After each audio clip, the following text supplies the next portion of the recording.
No próximo sábado temos mais uma edição do UFC e dessa vez na luta principal teremos o ex-campeão peso médio Drico du Plessis enfrentando o ex-campeão meio médio Kamaru Usman, luta que vale para a categoria peso médio no caso, né? Eu postei um vídeo ontem falando só da luta principal, se você quiser detalhe e tal, é só você depois desse vídeo voltar nesse vídeo que eu postei ontem e assistir ali minha opinião, meu palpite e tudo. Nesse vídeo eu vou falar de todas as lutas e vou falar da principal também, mas claro que não com o mesmo detalhe do outro vídeo para esse vídeo aqui não ficar maior ainda. Então vamos lá, começando com o horário. O card preliminar começa às 18 horas, horário de Brasília, e o card principal começa às 21 horas, horário de Brasília. Começando com a primeira luta, peso mosca, temos a Dione Barbosa contra a Ana Melissano. E a Dione, brasileira, é favorita com 81%. Lá na stake, ela paga R$ 1,21, enquanto a Ana Melissano tá pagando R$ 4,50. A gente já começa o card com um favoritismo gigante, né? E só para lembrar, essas cotações são da Stake, a parceira oficial de apostas do UFC aqui no Brasil. Se você quiser consultar essas cotações ou mesmo fazer suas fezinhas ali e tal, é só usar o link que tá aqui embaixo do vídeo no comentário fixado e abrir sua conta. É muito simples e, como eu disse, é a parceira oficial de apostas do próprio UFC, então você pode usar com tranquilidade. É o melhor lugar para você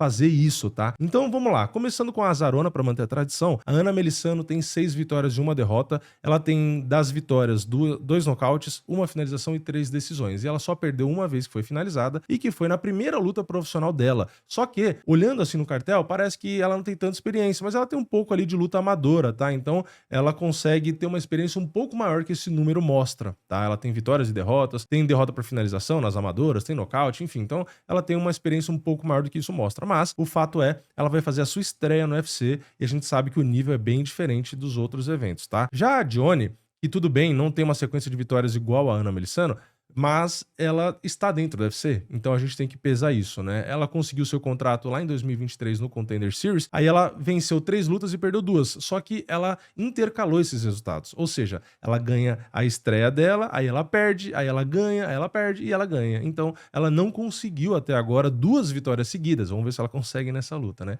Então assim, é uma luta onde as duas não têm um cartel muito vasto, tem uma diferença de idade ali de 5 anos, mas a brasileira aparece como uma grande favorita, tá? Aqui eu acho que eu concordo com o favoritismo, dá pra botar a Dione realmente como favorita. Eu só tomo cuidado aí, na verdade gosto de avisar vocês, né? É para não confiar muito em odd muito baixa, assim, né? No caso desse 1,21, ainda mais contra uma lutadora que vai fazer a estreia. Tudo bem, pode pesar, ela realmente deve perder, mas você não pode ter muita certeza, tá? Em luta. Então, já tô te avisando aí, cuidado, né? Se for colocar em múltipla, ou, vou colocar um valor mais alto, porque, pô, é 21%, é bastante coisa, e a chance dela ganhar é grande. Cuidado, tá? Cuidado. E apesar de eu achar que a Johnny ganha, tem que tomar bastante cuidado com essas ideias de achar que é certeza alguma coisa, tá? Então, estão avisados. Vamos para a próxima luta. Peso pesado, temos o Alvin Haynes, não sei se é assim que pronuncia, contra o RJ Harris. E o favorito é o Alvin com 57%. Ele paga 1,68 lá na stake, enquanto o Harris está pagando R$ 2,18, tá? Aqui, eu tô vendo que o cara chama Richard Harris, né? Então, sei lá, porque tá RJ, né? Mas enfim, abreviou aí. Mas tanto faz, né? Deu pra entender quem é. Vamos começar por ele, inclusive, o Richard Harris. Ele tem 5 vitórias e nenhuma derrota, cartel bem curto também, tem 27 anos, apesar de não parecer muito pela foto do Sherdog. E ele tem dessas 5 vitórias, 1 nocaute, 3 finalizações e 1 decisão. Mas ele também tem, apesar do cartel pequeno, algumas lutas no amador, tá? O que também dá uma experiência um pouco maior aí. Então, olhar só o cartel profissional pode parecer realmente pouca coisa, mas se você considerar o amador ali, até que tem uma experiência um pouco maior. E ele pega o Alvin aí, que também tem um cartel pequeno, né? Ele só tem 8 lutas, tem algumas lutas amadoras, mas tem menos do que o seu adversário. O Alvin, ele acabou fazendo uma luta no UFC, né? Que foi a estreia, e ele perdeu no ano passado, em junho. E eu não falei, né? Eu acho. O Richard, que é o outro cara aí, ele não tem luta no UFC, tá? Ele vai fazer a estreia. Então o Alvin, no caso, fez a estreia, já perdeu, mas pelo menos já tirou esse nervoso aí da estreia dele. Então a única derrota profissional do Alvin foi justamente na estreia. Ele já tem 34 anos e tal. Os dois são altos, mas o Richard, ele é muito alto. Porque aqui, segundo o Sherdog, ele tem 1,98, enquanto o Alvin, que já é alto, tem 1,88, tá? Então, uma luta interessante aí de pesos pesados, e a gente sabe, né? Peso pesado é complicado, não dá pra ter muita certeza de nada, então é isso. A gente só sabe que deve ser uma luta interessante, tá? Na próxima, no peso mosca, a gente tem o Alden Coria contra o Stuart Nicol. O favorito, e muito favorito, é o Alden Coria, com 88%. Ele paga R$ 1,11, enquanto o Stuart Nicol tá pagando R$ reais, né? Mais um favoritismo gigante. Começando pelo azarão Stuart Nicol, ele é da Austrália, tem 8 vitórias, 3 derrotas. Nas vitórias, né, conseguiu 4 nocautes, 3 finalizações, ou seja, ele só ganhou uma na decisão. E nas derrotas ele perdeu uma vez de cada, tá? Perdeu uma por nocaute, uma por finalização e uma por decisão.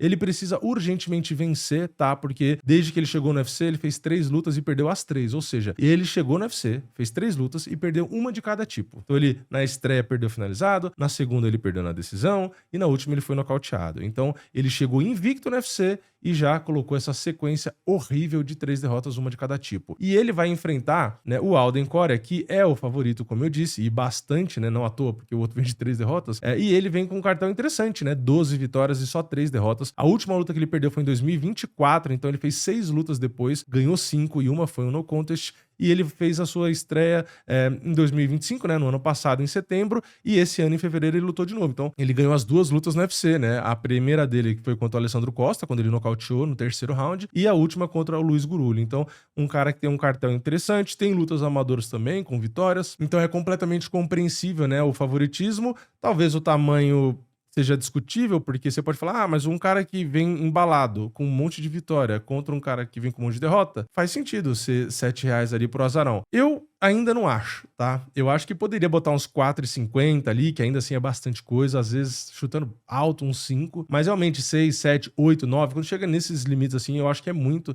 ainda mais porque, tudo bem, você pode falar que a fase do cara não é boa, não ganha nenhuma vez e perdeu tudo que é jeito, enquanto o outro tá embalado na vitória, só que a gente tem que lembrar, né, que tem alguns ingredientes a mais aqui, porque o cara que vem de 3 derrotas, ele já não tem mais nada a perder, ele literalmente precisa ganhar, o cara não tá mais naquela do tipo, se eu perder aqui, tipo, beleza, se escorregar a vitória. Não tem como. Ele precisa urgente vencer pra tentar ficar no UFC e vencer bem, tá? Então eu acho que o cara vai lutar o máximo que ele tem. Então eu acho que isso deixa ele um pouco mais perigoso aí. E é isso, tá? Beleza, boto o mesmo favoritismo, só realmente R$7 que eu acabo achando muito, né? Eu acho que nenhum lutador profissional ali de nível de UFC é normal, 7, 8, 9, R$10, tá? Eu entendo os oddmakers colocarem, mas eu sempre acho exagerado. Eu sempre prefiro ter cuidado aí. Depois, no meu pesado, a gente tem o Felipe Franco contra o Levi Rodrigues. O favorito é o Rodrigues com 63%. Ele paga 1,54 lá no stake, enquanto o Felipe Franco tá pagando R$2,50. Começando pelo azarão, o Felipe Franco tem 25 anos, é brasileiro, óbvio, né? Tem 10 vitórias e 2 derrotas. Só que as 2 derrotas que ele tem é justamente no ecossistema do UFC, né? Ele perdeu no Contender Series, aí ele precisou fazer 2 lutas em outros eventos, e aí ele chegou no UFC e fez a estreia contra o Mário Pinto em dia 21 de março desse ano, e aí ele perdeu numa decisão. Então, assim, basicamente, ele não deu muita sorte quando ele entrou aí, tanto no Contender quanto no próprio UFC. De resto, ele venceu tudo. Então, é um bom lutador, cartão expressivo, né? Nenhuma vitória dele foi na decisão. Foram 6 nocautes e 4 finalizações. E nas derrotas, ele nunca foi nocauteado. Ele só perdeu uma finalizada, né? Que foi no Contender, e perdeu uma na decisão, que foi essa estreia no UFC. Então, ele precisa aí realmente da vitória, né? Porque, foi o que eu falei, não vencer nenhuma, nem no Contender, nem no UFC, é complicado. E ele pega outro brasileiro, né? Que é o Levi Rodrigues. Ele tem 5 vitórias e nenhuma derrota, tá? Ele fez uma luta no Contender que acabou virando um no contest depois, né? E ele tem luta amadora, né? Mas aqui no Sherdog é uma só, mas também tem. Então, assim, é um cara que é muito bom também, tá? Eu acho que eu lembro de ter assistido essa luta, inclusive. E, assim, é a estreia, né? No UFC. Então, pesa bastante. Não sei se necessariamente pesa o suficiente pra gente colocar ele de azarão, porque ele tá um leve favorito. Eu acho que mesmo sendo estreia, colocam como favorito, né? Porque o Felipe Franco não só não é invicto, né? Como ele perdeu as 2 vezes que ele foi lutar no nível, entre aspas, mais alto, que seria um contender da vida ou mesmo uma estreia, tá? Então acho que é por isso. Mas, cara, sinceramente, é uma luta aqui que é igual dos pesos pesados aqui. Eu não faço ideia o que vai acontecer, tá? Então é isso aí. Você sabe, se você for fazer pezinho, o que você vai escolher. Porque quem basicamente acertar primeiro aqui leva. Não vejo realmente segurança aqui pra falar, eu acho que esse ganha. Cara, sei lá, não faço ideia. Pra mim é igual do peso pesado lá. Joga a moeda que você tem mais chance de acertar. Depois, no meio médio, temos na penúltima luta do pré-eliminar o Jean-Paul Lebosnoiani contra o Seok Hyun Ko. Nomes fáceis de pronunciar, né? E o favorito é o Seok Hyun Ko com 65%. Ele tá pagando na stake 1,49, enquanto o Jean Paul tá pagando 2,63. Vamos começar aqui com o azarão, o Jean Paul Lebosniani. Ele tem 27 anos, 10 vitórias, 2 derrotas. Das vitórias ele ganhou 3 por nocaute, 5 finalizando, 2 decisões. Só que as 2 derrotas dele foram por nocaute. Só que nenhuma foi no UFC, tá? Ele entrou via contender na penúltima luta, nocauteou com apenas 1 minuto e 8 segundos. E na estreia dele ele ganhou na decisão dividida do Philip Hall. Ele tem essas derrotas lá na LFA, né? Uma delas foi na terceira luta profissional, então faz bastante tempo. E a outra foi 5 lutas pra trás, lá em 2023. Então tem 2 derrotas por nocaute, mas faz um certo tempo aí. E ele tem um cartel interessante, amador também, tá? Então tem uma experiência maior do que esse cartel profissional. E o coreano, que é o Seok Hyun Ko, ou Hyun, né? Sei lá. Ele tem 32 anos, tem 13 vitórias e 2 derrotas, só que as 2 derrotas dele também foram por nocaute, tá? O cartel da parte da derrota, os dois é exatamente igual. 2 derrotas por nocaute. Só que ele tem 6 vitórias por nocaute, nenhuma por finalização e 7 por decisão. Ele basicamente perdeu uma das lutas lá na segunda luta da carreira profissional, faz tempo, né, que foi lá em 2018, e a outra derrota foi lá em 2021, tá? Ele entrou no Contender, depois ele estreou no UFC e ganhou também, e na segunda luta do UFC ele também ganhou. Então, ele vem aí realmente com uma sequência de vitórias muito grande, né? Ele não perde desde 2021, e a coincidência dos dois é que ambos lutaram as últimas lutas com o Philip Hall, tá? Só que, na verdade, os dois foram na decisão. Só que um deles, que foi o Jean Paul, ele ganhou na decisão dividida, enquanto o coreano ganhou na decisão unânime, tá? Então os dois ganharam do mesmo cara, só que um unânime e outro split. Então é isso, tá? Luta interessante também. Aqui, acho que eu vou com as bolsas também, tá? Acho que o coreano deve vencer, mas, cara, sinceramente, o card preliminar aqui, eu não acho que tá muito fácil de dar palpite, não. Né? Quando a gente pega muito lutador com poucas lutas no cartel, que vai estrear no UFC, ou com 1 ou 2 lutas no UFC, é muito difícil de dar um palpite mais certeiro, tá? Por isso que, geralmente, no card principal, não só pelos atletas serem mais conhecidos, mas eu acabo falando um pouco mais, porque a gente já conhece mais, né? Já foram mais testados, a gente viu mais coisa ali, né? Quando pega os caras recém-chegados, tem o nervosismo da estreia, enfim, tem lutas em eventos que são bem menores, então é muito mais difícil de acertar. Por isso que eu acho que azarão, ainda mais no preliminar, quando paga muito, às vezes acaba sendo uma oportunidade boa e um risco alto, né? Então, por isso que eu aviso pra tomar cuidado. Agora, em compensação, a gente entra no card principal e a gente vê um favoritismo que não existe, na verdade, porque tá empatado. Peso pena, Alberto Montes contra o Tommy McMillan. E o favorito não existe, como eu disse, porque tá 50-50, exatamente, tá milimetricamente equilibrado. Não, né? Os dois pagam R$1,90. Lembrando, enquanto eu gravo o vídeo, né? Se você entrar na stake depois, pode ter dado uma desequilibradinha, mas enquanto eu gravo tá exatamente igual. Como não tem azarão, eu vou começar pelo Alberto. Ele é da Venezuela, tem 32 anos, 12 vitórias, apenas 1 derrota. A única derrota foi por nocaute. E nas vitórias, ele só venceu 1 por nocaute, porque ele tem 7 por finalização e 4 por decisão. Ele entrou via contender, com 1 finalização, e depois na estreia dele, ele também finalizou. Então dá pra ver pelo cartel e pelas vitórias recentes aí, que ele é um cara que gosta da luta agarrada, gosta de finalizar, tá? E o adversário dele também tem mais vitórias por finalização, só que ele tem mais nocaute, né? Ele tem 10 vitórias e 1 derrota, ganhou 4 por nocaute, 5 por finalização e 1 na decisão. Só que ele fez a luta no contender, ao invés dele finalizar, como o Alberto, né? Ele ganhou na decisão. E a estreia dele, ao invés dele finalizar, como o Alberto, ele nocauteou no primeiro round com 3 minutos e 57, tá? Então, aqui, basicamente, são dois caras recém-chegados no UFC. Um deles invicto e o outro só com 1 derrota. Então, é uma luta de prospectos aí bastante interessante, né? Olhando por cartel, claro, o Tommy McMillan parece um cara talvez mais versátil, né? Tem alguns nocautes ali e tal, enquanto o Alberto parece que é um cara mais focado na luta agarrada. Indo agora para a próxima luta, já temos nomes bem mais conhecidos, peso palha, a Fátima Klein, 11ª do ranking, que ia lutar com a Amanda Ribas. Aliás, esse card acho que caiu 4 ou 5 lutas, né? A Fátima enfrenta a Tabata Hit, que é a 8ª do ranking. Então a Tabata Hit, enfim, ela pega a luta em cima da hora, e eu acho que isso influenciou muito esse favoritismo, porque a Fátima tem 79% de favoritismo. Pois é, ela paga R$1,24 e a Tabata paga R$4,10. Então, Tabata, que tá na frente no ranking, tá extremamente azarona. Mas, como eu falei, na minha opinião, apesar da Fátima ser muito boa, tá? Eu já vou falar disso, mas eu acho que é uma boa influência da luta ser pega bastante em cima da hora. Bom, vamos lá. A Tabata tem 31 anos, 12 vitórias, 4 derrotas. Ela acabou perdendo a última luta contra a Virna e na antepenúltima ela tinha perdido da Yan Xiaonan. Mas é aquilo, né? Perdeu de duas que já disputaram o cinturão e duas das melhores da categoria. Então, é compreensível. E as vitórias que ela tem é em cima de grandes nomes, né? Ela ganhou da Amanda Ribas, nocauteando, ganhou da Angela Hill e ganhou da Tisha Pennington. Aí ganhou da Gina Roberts, inclusive, também, que vai disputar o cinturão agora. Então, assim, ela tem muita luta com o topo da categoria, então é natural que tenha uma derrota ou outra ali. Então, é assim, muito tempo de UFC, muita luta boa, um estilo legal, né? Se ela precisar trocar, ela troca bem. Se precisar colocar na grade, fazer força, pressão, ela faz também. Se precisar usar o jiu-jitsu, ela também usa, né? Ela tem um gás muito bom, né, aguenta ali pancada. Então, assim, é uma lutadora que consegue jogar basicamente em todas as áreas e tem bastante condicionamento físico, né? Então, claro, pegou lutadoras duras da Elite que complicou, né? No caso da Virna, que é muito boa, e a Yan Xiaonan também, então, né, é natural, mas é muito, muito boa.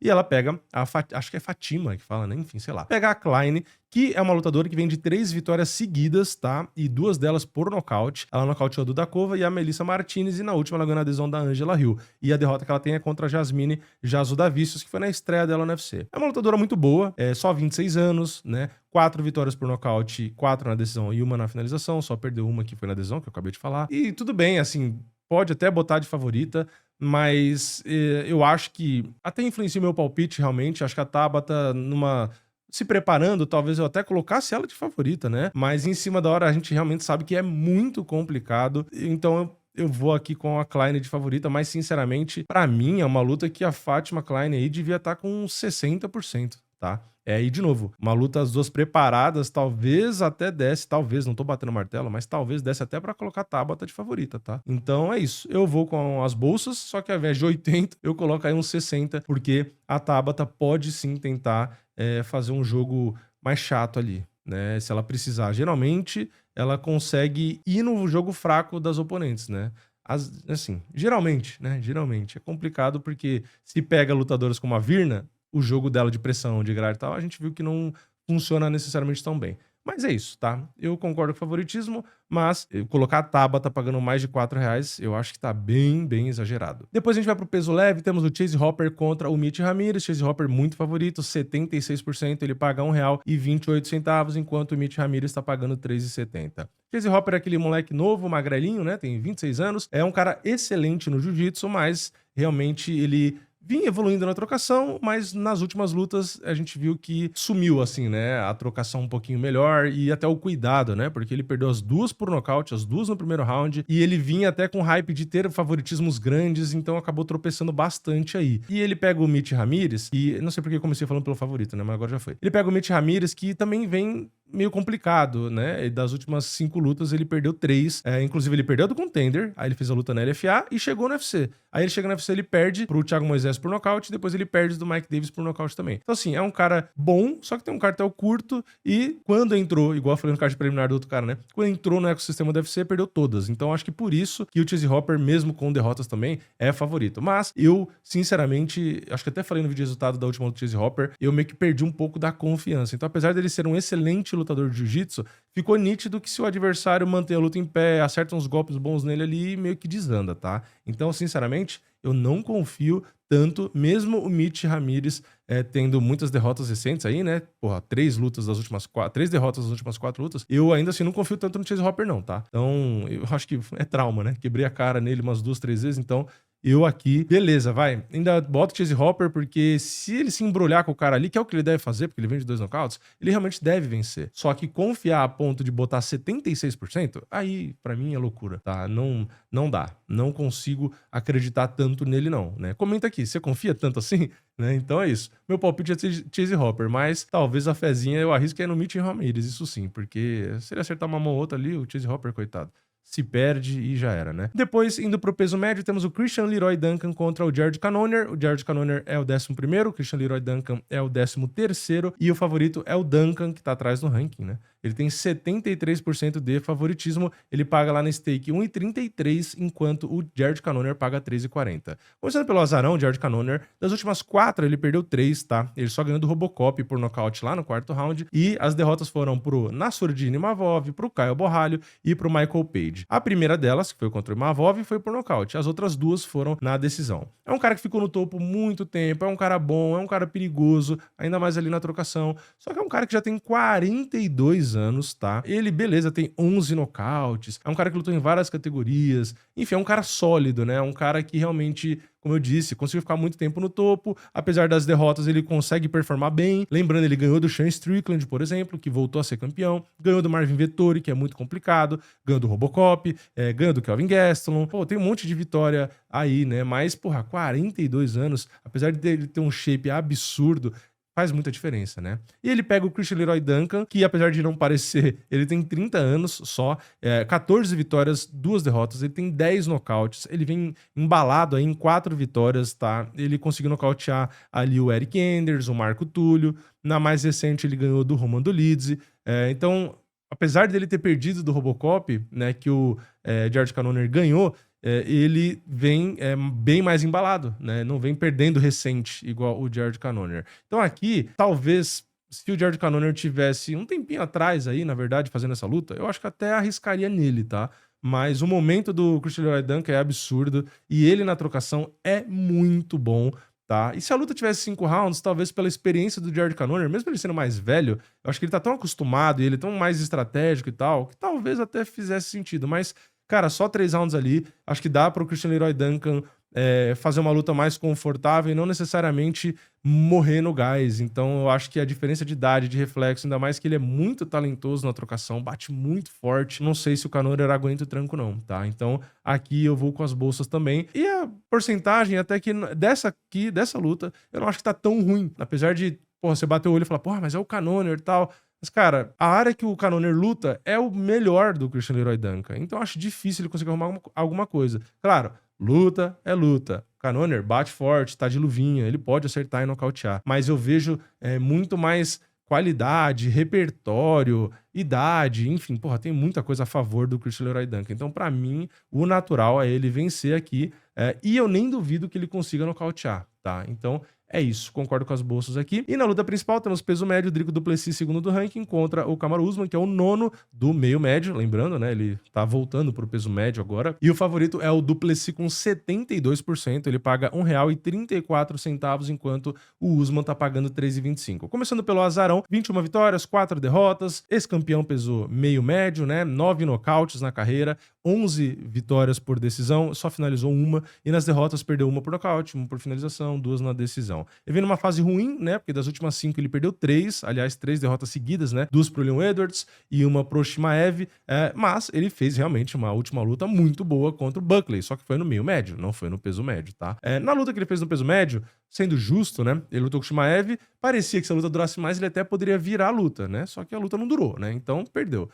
Ele já tem 39 anos, mas tem um shape realmente muito bom, sempre foi bom de gás. Então, apesar de elementos ali que com a idade atrapalha, ele ainda assim tem uma genética que atrapalha menos, vamos dizer. Só que ele pega um Dricus du Plessis que tem 32 anos, um ex-campeão, um cara que só foi parado no UFC pelo Shimaev, e ele é um cara que tem muita força física, ele é muito completo, ele tem bastante jiu-jitsu, né? Ele finalizou 11 vezes, ele tem 9 nocautes, ele tem 3 derrotas, perdeu uma vez de cada, né? E o complicado aqui, e eu concordo com as bolsas que ele seja favorito, é que ele tem, primeiro, né, uma idade a favor, então para 5 rounds, talvez, de novo, apesar do Usman ser muito bom, ele já tem 39 anos, então isso pode fazer diferença. Ele é um cara forte, ele é um cara que, se for derrubado, que deve ser, porque a defesa de queda dele não tá tão boa, a não ser que ele tenha treinado muito isso, né?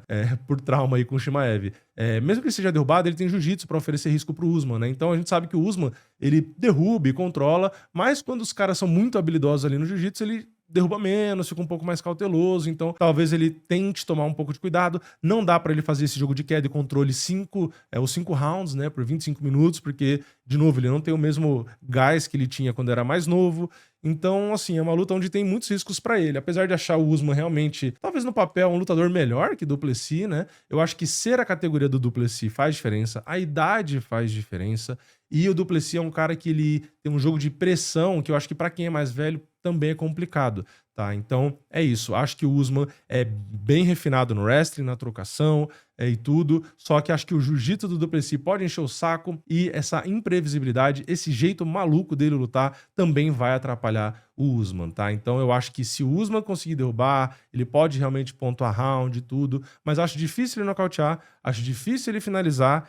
E mesmo que ele ganhe na decisão, vai ser difícil, porque o Usman vai exigir, o Duplessis vai exigir muito gás do Usman, tá? E de novo, 39 anos contra 32 é bem difícil, tá? Então é uma luta que pra mim é mais equilibrada do que nas bolsas, tá? Daria pra botar 60-40 ali pro Duplessis. Acho que o Usman pagar mais de R$3 é muita coisa, mas eu não enxergo o Usman favorito, tá? Então meu palpite é Duplessis, talvez a fezinha arrisco no Usman, porque 3,25 eu acho bastante coisa para a chance real que ele tem, né? Ele precisa ser bem inteligente, o Usman, geralmente ele é, né? Bastante estratégico, não dá para só buscar a luta agarrada porque ele vai cansar.